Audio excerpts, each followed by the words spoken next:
ये शाइना आजमी, उसका बेटा लंदन में है आर्टिफिशियल इंटेलिजेंस में। जब उसने पहली बार मुझे बोला था कि मुझे आर्टिफिशियल में जाना है और मैं ये करूंगा, तो मैं नीचे आके बोल रहे क्या है आर्टिफिशियल इंटेलिजेंस, क्या बोल रहा है। आज दुनिया आर्टिफिशियल इंटेलिजेंस के लिए कौन से स्कूल में, सिम्बायोसिस में। उम्र बदल गए कि नहीं? आज कई बच्चियां ग्रेजुएट हो रही है, सीए हो रही है, बीई हो रहे, बीए हो रहे, बीएससी हो रहे। हालात बदले, रास्ते अच्छे हो गए, दिखने के लिए मुमरा अच्छा हो गया। पहले दोस्तों को मिलाना लोगों को शर्म लगती थी कि मेरे दोस्त को मैं कैसे बुलाऊं, स्टेशन पे उतरेगा तो उसको खिचड़े दिखेगा। आज अपना स्टेशन कितना सुंदर है। तो ये सब बदलाव आने के बाद मैं आपसे एक ही सवाल,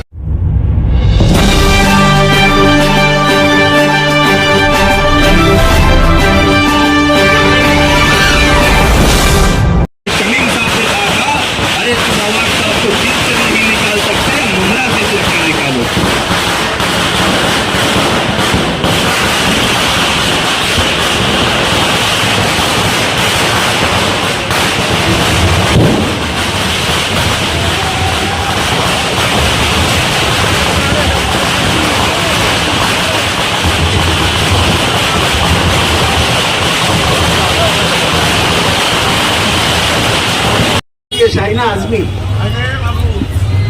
उसका बेटा लंदन में है आर्टिफिशियल इंटेलिजेंस में। जब उसने पहली बार मुझे बोला था कि मुझे आर्टिफिशियल में जाना है और मैं ये करूंगा, तो मैं नीचे आके बोल रहे क्या है आर्टिफिशियल इंटेलिजेंस, क्या बोल रहा है। आज दुनिया आर्टिफिशियल इंटेलिजेंस के लिए पागल है। वो चिल्ला रही है। और वो बच्चा जो बड़ा कॉम्प्लेक्स में लेता है, उसको 10 जगह से मांगा रही है, तू हमारे पास आ, तू हमारे पास आ। पढ़ा किधर है? मुमरा में। कौन से स्कूल में? सिम्बायोसिस में। उम्र बदल गए कि नहीं? आज कई बच्चियां ग्रेजुएट हो रही है, सीए हो रही है, बीई हो रहे, बीए हो रहे, बीएससी हो रहे। हालात बदले, रास्ते अच्छे हो गए, दिखने के लिए मुमरा अच्छा हो गया। पहले दोस्तों को मिलाना लोगों को शर्म लगती थी कि मेरे दोस्त को मैं कैसे बुलाऊं, स्टेशन पे उतरेगा तो उसको खिचड़े दिखेगा। आज अपना स्टेशन कितना सुंदर है। तो ये सब बदलाव आने के बाद मैं आपसे एक ही सवाल पूछना चाहता हूँ। ये बदलाव हमने लाए, ठंडे दिमाग से लाए। मैं यहाँ था, एक दंगा हुआ, हिंदू मुसलमान कभी एक दूसरे के सामने आए, कभी भी यहाँ अमन और शांति का सवाल पैदा नहीं किया। 2 बजे रशीद कंपाउंड में कॉम्बिंग ऑपरेशन शुरू हुआ, रात के 2:30 बजे थे। मेरे को फोन आया, मैंने ये भी ध्यान नहीं दिया कि मैंने कपड़े क्या पहने थे। मैंने इतने से चड्डा पहना था, मेरे आंख पे चश्मा भी लगाना भूल गया, और वैसे ही अंधे इसमें मैं गाड़ी चलाते आया। बाकी आगे नहीं बोलना, पर जिसने किया था उसको 24 घंटे में यहाँ से तबादला करो। आप रशीद कंपाउंड के लोगों को पूछिए कि कितने बार कॉम्बिंग ऑपरेशन होता था रशीद कंपाउंड में, कितने बार कॉम्बिंग ऑपरेशन होता था मुमरा में। कहीं भी कुछ भी हुआ तो मुमरा से पकड़े गए, मुमरा से पकड़े गए, मुमरा से पकड़े गए। पिछले 10 साल में सुना है आपने कोई पेपर में कि मुमरा से पकड़े गए?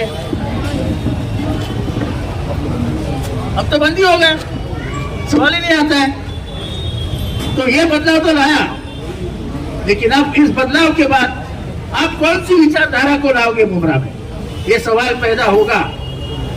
क्योंकि जो घड़ी लेके आए हैं वो घड़ियाल चोर है, वो पॉकेट मारे हैं। राष्ट्रवादी कांग्रेस पार्टी ओरिजिनल किसकी थी? शरद पवार को घर के बाहर निकाला गया और उनके हाथ से ऐसी घड़ी छीनी गई, तो पॉकेट मार है कि नहीं है? और तुम बुजुर्गों को मानते हो कि नहीं? सब नौजवानों से पूछता हूं मैं, तुम्हारे दादा अब्बा का सम्मान करते हो कि नहीं? तुम्हारा बाप अगर दादा को धक्का मार के निकल देगा, तुमको पसंद आएगा? इस आदमी ने वही किया। पर शरद पवार लड़ाकू है,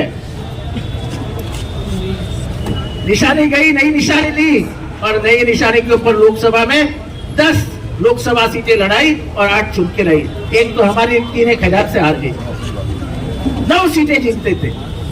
मैं आज आपके सामने सवाल पूछता हूँ, है अजित पवार में हिम्मत? ले नहीं निशानी और लड़ हमारे सामने, देखते तो कैसा 1000 वोट पाता है क्या? अरे हमारी निशानी, हमारा पार्टी चुरा करके तू लेके जाएगा और बोलेगा मैं बाबू इस पार्टी का।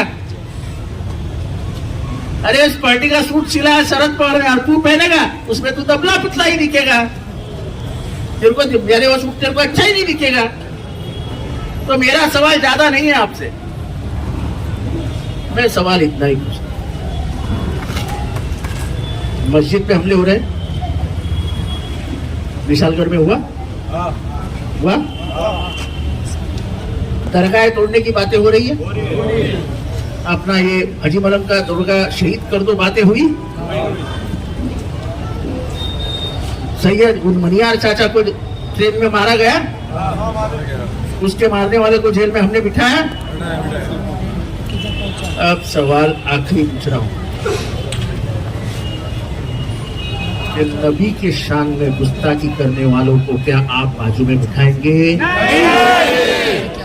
उसको साथ में लेके घूमने वाले को बाजू में बिठाएंगे? आज ये घड़ी बीजेपी के हाथ में है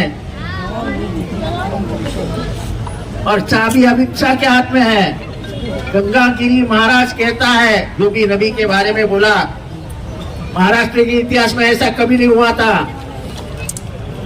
हम किसी भी हालात में जिसको दिल से लोग मानते हैं उस पर कभी भी हमला नहीं करते। हमारे मराठी मिट्टी ने हमको सिखाया नहीं है। ये मराठी मिट्टी सिर्फ प्यार देती है और भूखे इंसान को पेट से अनाज देती है, ये हमारा काम रहा है। इसलिए तो इतने उत्तर भारतीय हमारे यहाँ आए, क्योंकि पेट भरने वाली है जमीन है।